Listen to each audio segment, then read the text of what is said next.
getting more of a, from your perspective of all you in organizations, you're going to get more of a friend from your in-house lawyers now because they feel the pain more than ever.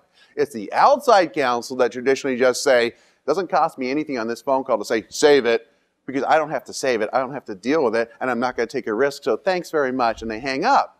That is a discordance, really, and an issue, but who owns the data? Who owns the risk?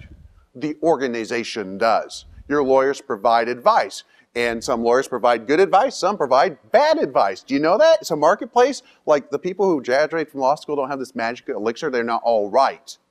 Okay? So it's a really important thing to align yourself within your organization, figure out who the people in the law department are that are actually dealing with this, and you're going to see now today something you didn't see 3 years ago. And that is a much greater reception and willingness to engage on this because they now see the pain because they paid the bills. They are paying the cost of overpreservation, okay? To get it right does cost a lot. So the scenario that Ken threw out at me, and you'd have to war game it, talk about, well, what is this legal hold really going to be? How are you actually going to narrow it down and focus on it? It takes work. Yes, it does.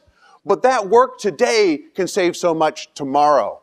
And the latent risks and costs, and we're going to get right into that, and Randy deals with this all the time, is when you look at these piles of information, the latent risks and costs of keeping it forever, it's insane. So let's be Chuck, okay?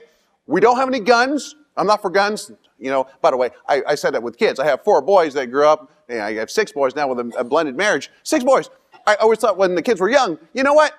I'm never going to have guns. Kids don't have guns. We're not going to buy toy guns. They pick up anything. They pretend everything's a gun. So we're not going to give you guns. You can pretend you got guns. I don't care. The reality is exactly what Randy said. You are more empowered today, and you've got more friends today. So if that doesn't encourage you, I don't know what will. But let's talk about what does this really mean in our context here about right sizing. Randy, you talk about right sizing. You know, this isn't some diet plan. What is right sizing your data? What does that really mean? So right sizing is, I think, probably a really great place for the typical records manager to sort of hone in on, because it allows you to take a business problem, it allows you to take a business approach to a business problem, right? So today I'm talking to a privacy officer. I understand that a privacy officer, like if I was records manager, the agenda of the privacy officer, they don't care about your boxes at the off-site storage facility. That's not what gives them heartburn, right? What they care about is how much electronic PII may be exposed. I'm having the conversation. I'm trying to get support for this idea of right-sizing your information footprint, getting rid of the crud, keeping the stuff that we need. What he or she cares about as privacy officer is I'm mitigating risk. Hey, I want you a part of my defensible disposal steering committee. I want you to help me push this thing out across this company. You as privacy officer obviously care about our PII risk, our PHI risk. What that means is if I have less information floating around in a variety of electronic systems, my exposure footprint is smaller. Hey, privacy officer, does that move you? North and South movement, brilliant. I got a buyer. Hey, general counsel, this is the deal.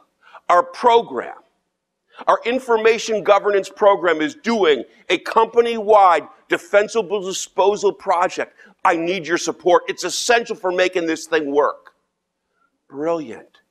Talk more. Well, obviously there's a lot of drivers that are valuable for the company, but clearly one of the things that we're really getting clocked with is litigation expense. If we right-size our information footprint, in other words, getting rid of all the crud, keeping the stuff that we need to keep for legal and business purposes, litigation response is going to be simpler, less inconvenient for our employees, cheaper. Oh, brilliant, another buyer. My committee is growing. Hey, CFO, I can make our employees in a macro kind of way more efficient. I need your support. I need your support on our steering committee. Our information governance steering committee is taking on defensible disposal. Get the heck out of my way. So this is the deal. I need your support because I can make the employees 25% more efficient. Well, how do you propose to do that?